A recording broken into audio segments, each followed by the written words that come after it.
Hey guys, I messed up. I lost the only man I've ever loved due to my selfish ideas. I hate that I hurt him, but even worse, I hate that he left. I wished he had stayed so we can work through my mistakes. I wished he had corrected me instead of walking away. I'm disappointed at the choices I made. I had a friend, a caring partner, a gem of a husband, and I chose to burn it all on a stick for some meaningless sex. I was 19 when I met my husband. He was 21. We met at a library. I had never been in a relationship before him, never even gone on dates. I was quite kept to myself, and because I was in uni to learn, I didn't want to get carried away. He first approached me at the shelves, said the usual, "I've been seeing you around and I think you're beautiful. I want us to get to know each other. Can I have your digits?" I turned him down clean, immediately. I didn't want to give him my number. I didn't want to know anybody in the school. I just wanted to breeze in and breeze out with my degree. Over the next few months, he would walk over to the table where I was with my friends and take a sit. He usually came with a novel, but sometimes he wouldn't and would spend time engaged in conversations with my friends. It wouldn't take long before I got accustomed to seeing him every day, watching him watch me as I read and seeing him talk gracefully with my friends. One day, he didn't show up. I was worried. I asked my friends who we always sat together at the library if they knew anything, but they all said nothing. The only one who answered me said, "You know his life does not revolve around you, right? He's probably tired of waiting on you and has gone back out." I didn't know why those words hurt me then, but I knew later down the line. It was because I was slowly falling for him and being told he might have moved on hurt. I didn't see him the next day also. I asked my friends if they had got his number, so I would reach out to him. Maybe he was sick. Maybe he was at a hospital or something. But they all told me that none of them took his number, because I specifically asked them not to. Weird, right? The day after that, he came again, as he always did, walked in with his boys, bade them goodbye, and walked straight to the shelves. He picked up a CIT 301 textbook from the shelves and walked towards us. I still remember what course it was, because that was the first time I actually cared to see what books he read. "Hey, what happened to you? Didn't see you 2 days in a row," I said as he sat down at our table. "Oh, she speaks," he responded as the table burst out laughing. "I am actually being serious, I didn't see you for 2 days. I was starting to get worried," I said as I took off my glasses. I looked him dead in the eyes for, I think, the first time ever in however long the semester was. He stared back at me, first surprised, then he smirked.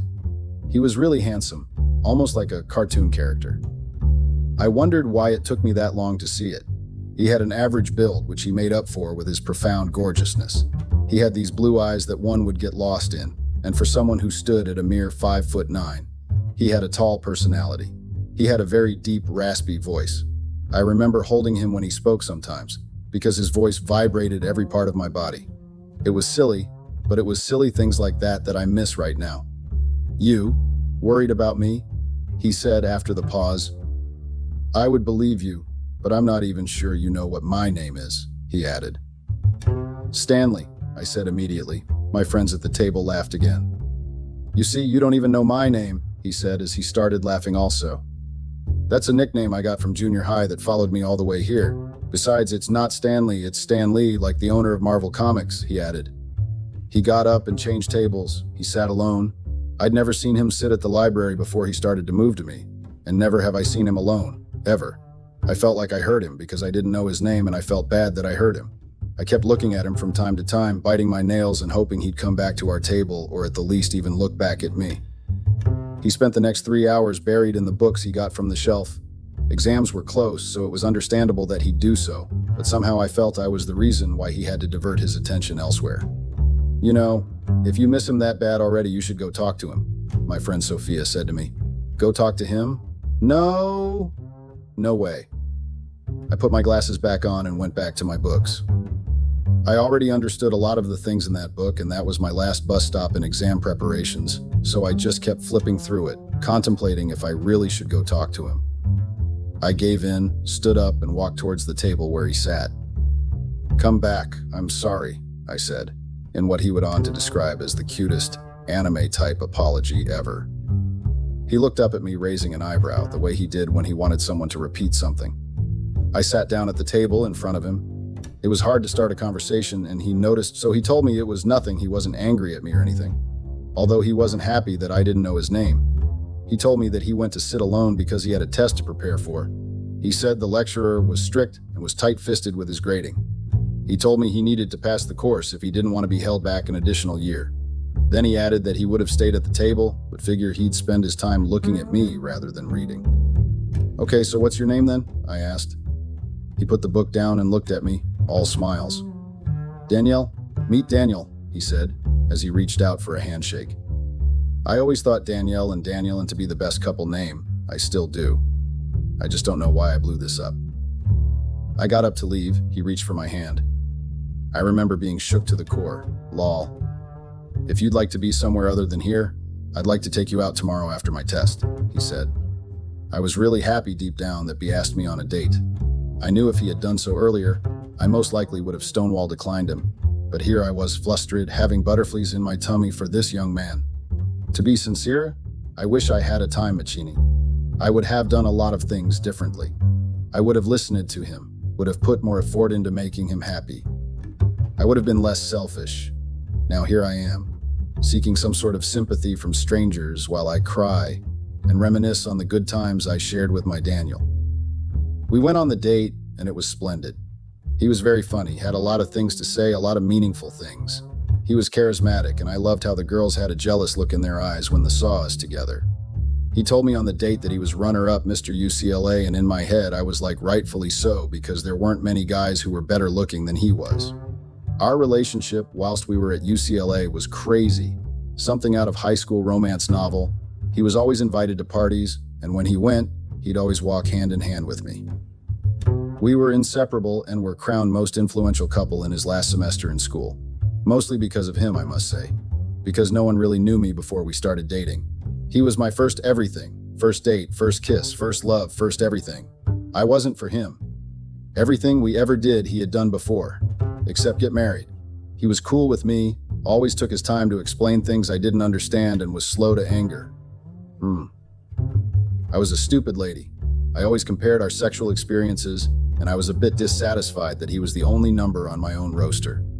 I wanted to have bragging rights. I thought I was being sensible, and that me wanting to sleep with other people to even the playing field was reasonable. Months after we got married, I started to bring up the idea of us opening up our marriage. I had initially tried putting the idea out there, but the way he shut it down made me feel like I would legitimately lose him if I went ahead. I remember asking him one day what his response was going to be like if we opened things up a little bit. I didn't expect his simple and straightforward answer of, "I'll walk the fuck out, no questions asked." I felt mad. I felt like he was trying to restrict me when he already had his fun outside before we got together. I waited a few months and asked him again, and he gave me the same answer. This was what made me decide that I was going to wait till after we got married. I thought that he would get to see things from my point of view if we tied the knot. When we finally got married, I decided to try again. I must admit that this was very selfish of myself, getting married to him because I wanted to explore my sexuality without losing the man I love. I finally got to tie him down, so now I could do what I wanted. I wished I had listened to understand when he told me how he felt about it. His words all fell on deaf ears, and now I hate myself for letting my one true love go. They say opportunity comes but once, and I know I've lost the one chance I have at being loved for who I am. I know this now, many years after losing my Daniel. I've not found anyone who treats me as good as he did. I have not found anyone who loved me even remotely close to how much he did. We went on a 4-month-long honeymoon, or what would have been a 4-month-long holiday if I hadn't ruined it. We had dated for 5 years, and my need to be intimate with other men had started 3 years in. I went on the holiday with the thought of being with someone else but him. I had fantasies of going at it in our honeymoon suite while my husband watched. I really became a real sick freak. There's always a nudge or a motivator to carry out diabolical things, and my motivation was named Tom. He was tall, standing at 6'5", and worked out regularly. He looked like a giant. His muscles were strong, and he always wore clothes that showed off the long hours he put in the gym. I was a pretty tall lady, and the men I lived and worked around were all either the same height as I am, or shorter, mind you. I am 6'1". So, you would understand why it made me shiver in my spine to find someone who made me feel small. He was a transfer to my workplace, and he was transferred straight above me in hierarchy. meaning I had to report to him daily. He was a 30-some years old man and so was older than I and my husband, or should I say ex-husband. He was a very flirtatious person, soft-spoken like he was always trying to seduce you. Reporting to him every day was hard cause I had to keep professional whilst being real turned on by the little things he did. Then one day, he asked me to drinks with him. I couldn't really believe my ears. Was he hitting on me, or was he just being nice? Was he into me, or did he just notice how into him I was and thought he should capitalize on that? All these were the thoughts that ran through my head. I never even once thought of how my dear Daniel would feel, nor did I think much about hurting him. We went for drinks at a bar close to the office. I had drank a little more than respectable, and our conversation started to sway away form, getting to know one another to a conversations not suited for public hearing. I told him of how I wanted to do more, wanted to be more than just one man's woman. I told him how I know a lot of women would gladly trade places with me, but I just wanted a little bit of experience. I told him everything, from wanting to open up my marriage so that I could find sexual liberation without feeling guilty, down to me having a crush on him. He asked me if I've discussed with my husband, which I responded, yes, but he doesn't see things the way I see them, and he said he'd walk out if I did so. Tom then said something that resonated with my foolishness. I must admit now that then I was looking for anything that would relieve me of the responsibilities of my frivolities. I think you should stop saying it like you're asking him and start saying it like you're telling him. I think it's better he opened up the marriage for you to have your fun than for you to do things behind his back. I swear to fucking God, Tom was the epitome of bad decisions. He was the type of guy who gave the worst possible advice with an assurance that it would be best for you. Now I know that he only said those because he wanted to lay with me. That night, he made me feel like the queen of the universe. I know it was the same treatment I got from my Daniel every day, but getting that from a different man for the first time ever made me feel like a teenager again. We parted that day after sharing a kiss. I got home to my husband sleeping in the sitting room, probably from waiting so long for me to return from work.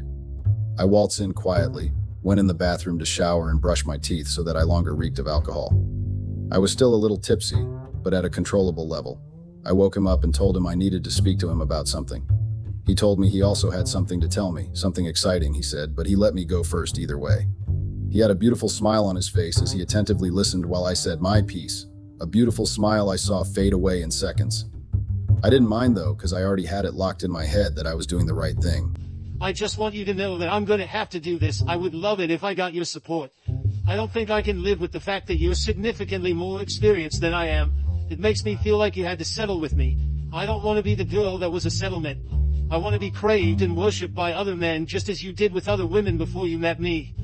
I don't think I can be happy with this if I don't do this. We're opening the marriage and it's not up for discussion. That was the bullshit I said to the only man who loved me when everyone called me a werned, nickname I got in uni gotten from weird nerd. Those were the words I said to a man who literally made the nicknames go away. The man who made me get even a little bit of the attention I always thought I deserved. Those words remain edge deep in my mind, and now I cry every time I relive that situation. What sort of a dumbass young lady was I? He looked me in the eyes for a while, then bowed his head as though defeated. He sat there in silence for what seemed like an hour before saying, "Well, you've said your piece, so I guess that's that." He got up and went to the bedroom. As he left, I asked him what it was he wanted to tell me. He said it was nothing, and that he was tried from brainstorming too much at the office. The next day I went straight into my boss's arms. We were intimate in his office that morning, and that was just the beginning of it all. Tom was just my first not Daniel intimate partner. I had many more. I would go out with the coworkers on Fridays at their regular TGIF spot, and would occasionally wake up the next Saturday in the arms of a random person I had never met, nor did I ever meet after that day. I became a literal slut. My dear Daniel had to bear all this, so I thought. I knew it was a phase and that I'd grow out of it, but I didn't know the price I'd have to pay in order to gain enlightenment. I just kept playing around with different men every day or every other day. 2 months later, as I was getting ready for work, Tom came around my house. He was supposed to pick me up, as I thought my husband would have been gone to his workplace early, as he always did. I thought I could use that opportunity to sneak in a few rounds before heading to the office together. My husband opened the door to Tom, who stood holding flowers in his hand. I couldn't hear what was said through the water running in my hair in the shower. I walked out to hear them exchanging pleasantries. Daniel even made a joke that went, "Ugh. So you're the guy that screws my wife while I screw the light bulbs." Daniel was never really one to show emotions, anger, pain, disappointment, sorrow. Nope. You can't get a read on him. The only thing you'd notice is a smile or a frown. So I honestly thought as he made those jokes, that he was 100% okay with our marriage being open. He even went a step further by opening the door for me as I got in Tom's car. My naive young baby brain couldn't see the grave which I had dug for my marriage. On our way to the office, Tom made jokes of how well my husband seemed to be taking the open marriage deal. He made jokes about my husband possibly being a cuck and said things like, "Hey, if he wants to watch, that can be arranged." That day was a Friday, but unlike every other Friday in the past 2 months, I didn't go out with the coworkers. Rather, I and my boss Tom booked a hotel with glass windows and a good view of the city's nightlife. We had good sex that night. The Saturday after, I went home. Upon opening the door, I sensed a difference in the atmosphere. Everywhere was so quiet. My husband and I never worked Saturdays, so he always spent the morning playing his favorite songs on the speaker. Even when I wasn't home until early in the morning from working the previous night or from one of my flings, he still did play his songs full blast. I went into our built-in gym to find that he wasn't on the treadmill as he almost always was on Saturdays. Then I went to the kitchen to see if he at least made coffee like he always did. I saw my favorite cup there on the kitchen counter. I smiled as I saw some semblance of the life we always had since we moved in together 3 years before our 2-year marriage. I lifted the cup to take a drink, but it was empty. I opened the cup only to find an enveloped letter. I can't really remember what was in the letter, but I still have it with me. I kept it as a reminder that I let something so beautiful go to shit because I wanted to have more bodies. I'm really disappointed in myself. I've made a lot of silly mistakes in my years, but letting Daniel go like that is the most stupid decision I made. I went and got the letter in the envelope. I left it in the cup which he placed it in, the cup which after 5+ years, still smells like him in the insides. The note read, "Hey, hope you're doing good. I know you're probably wondering why you can't hear Smooth Criminal on the speakers right now. By the time you'd be reading this, I probably have reached SA. My company is hosting a 5-year program of producing the best computer-literate minds pit of Africa. And so, I would be spending the next 5 years living in South Africa. Don't worry, I still haven't forgotten about your infidelity. When I get back, we will get started on the divorce proceedings. I hope Tom's dick and the other dicks you hope it onto level the playing field was worth it." When you said that, I kind of thought you were joking, but yesterday proved to me that you weren't. I regret knowing you. If I could change anything in my life, I'd have left the first time you said no. You're really not worth the heartaches you've caused over the years, and I'm not gonna lie, I don't wish you well. Alongside the note was a flight ticket dated for that Saturday, June the 7th, 2014, and a passport which was for me. At the back of the flight ticket was a note that read, "Remember the news I said I had 2 months ago? This was it. My company was going to sponsor both our stay in South Africa. They were also willing to give you a job." At the bottom of the cup was his wedding ring. My whole world came crashing down in front of me. I spent the rest of the day staring at the cup. I couldn't eat. I couldn't drink anything. I just stared at the cup. What followed was a long year of depression as my world slowly started to fall apart. Starting with the next day when Elias, Tom's best friend and longest friend, came over to pick up all of Tom's belongings. I was crying my eyes out. I watched him and the movers he called move all of Tim's things which had almost grown to have sentimental value to me. Elias, out of his own good heart, let me have a box of Tom's cologne and his favorite hoodie, only for him to come back the next day to get it. He walked in that day. I was still dressed in the outfit I went to work on Friday in. He practically dragged the hoodie out of my hands that day. I was weak from crying for over 24 hours. If not, I would have put up a fight. Elias looked angrily at me and said, "Stan Lee told me what you did. You're a disgrace to women worldwide, and I hope you regret this for the rest of your life." He then went in search of the cologne and grabbed them also. As he walked out of the house, he said, "If not for the laws of the country, I would have spat in your face. You see how this room is? That's how I hope your life ends up, sad and empty." Elias was never really one to hold back.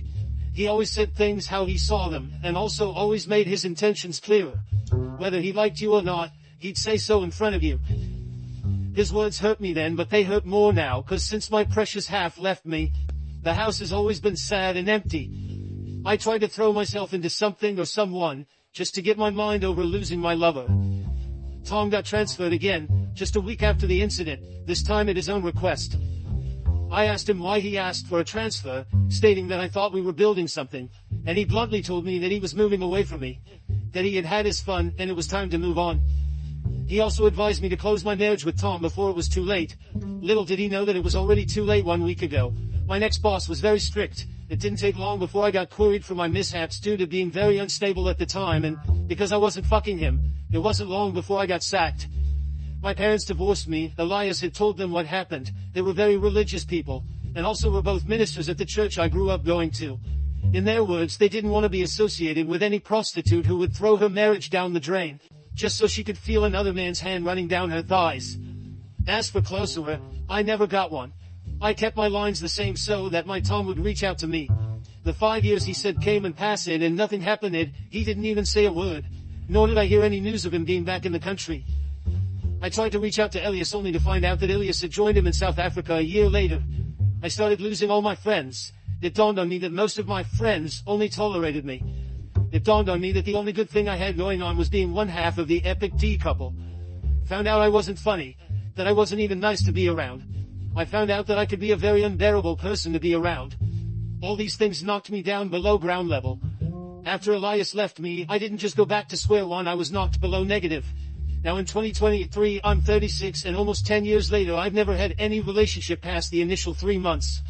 I fucking hate my life right now and I wish I could just pass peacefully in my sleep. I blame Daniel sometimes for leaving me just like that. I hope that any lady who's thinking of opening up their marriages, see this, and steer clear of that dreadful mistake of an idea.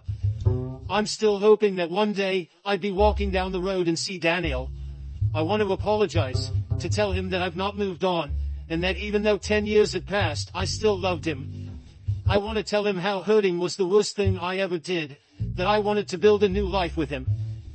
My dating life has also gone to shit. Nobody wants to be with the lady who shattered the heart of her husband, just because they wanted to explore something different. I've been in several relationships, but whenever the story comes up, you could literally see the love leave the faces of these men. I still live in the house Daniel and I bought together. It's a small bungalow because we wanted a small family. I really need closure and bad. I really need his forgiveness. I need your help finding solace as I can't afford therapy because I haven't been able to hold down a job since I got sacked 10 years ago by my replacement boss. I've been bouncing. Thank you for reading through this rather long narrative. Update. This update is based on what has happened since I posted this 2 months ago. For those who didn't see the previous post, this is an update on how my husband, or ex-husband, depending on how you view things, left me when I decided I was going to open up our marriage. It has been over 9 years since he left, and in those years, I have seen how I am literally nothing without him. I lost everyone who was close to me, mostly because they adored him and we were only around me because they had to. Well, for the first time since he left, things have started to change for the better.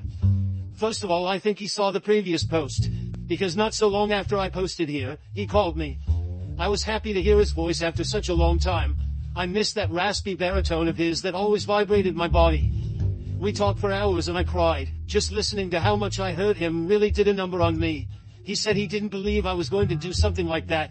He said he initially thought it was one of my late April Fool's pranks. He said a part of him died when he saw and had that conversation with Tom. He said he felt like a cuck, and that was mad at himself for staying until I broke him. He told me why he decided not to come back after the initial 5 years. He said that it took him the whole time to get over me, that at the end of the program he had started to be happy again. He said he didn't want to see me again because being in the same room with me would jeopardize his happiness. I in turn told him how my life had gone. Throughout what seemed like a 2-hour conversation on the phone, I cried. We talked about the good old days, and I cried because I really let this man go. At the end of the conversation he told me he would be in the US in a week, and that he would come see me in the house. He did come to the house in a week's time. He came to drop off the divorce papers. He saw how miserable I was in the house. He saw the cup with the letter and his ring still at the bottom. He saw how the rooms which he emptied remain empty, even almost 10 years later. For the first time since I had known him, I was finally able to get a read on his emotions. Pity.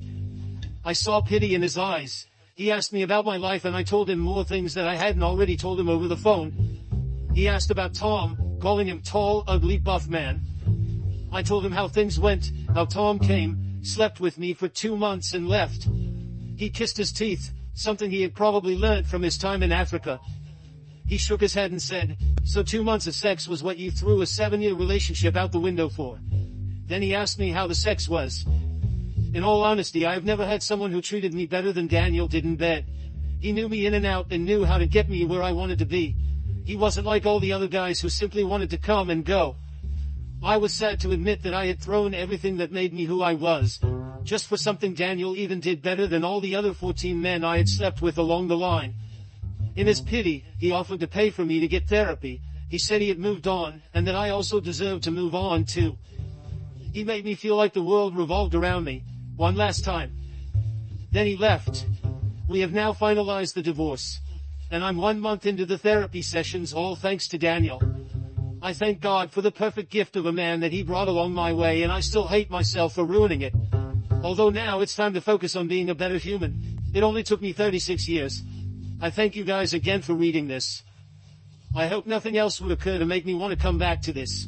I hope now that I can finally move on.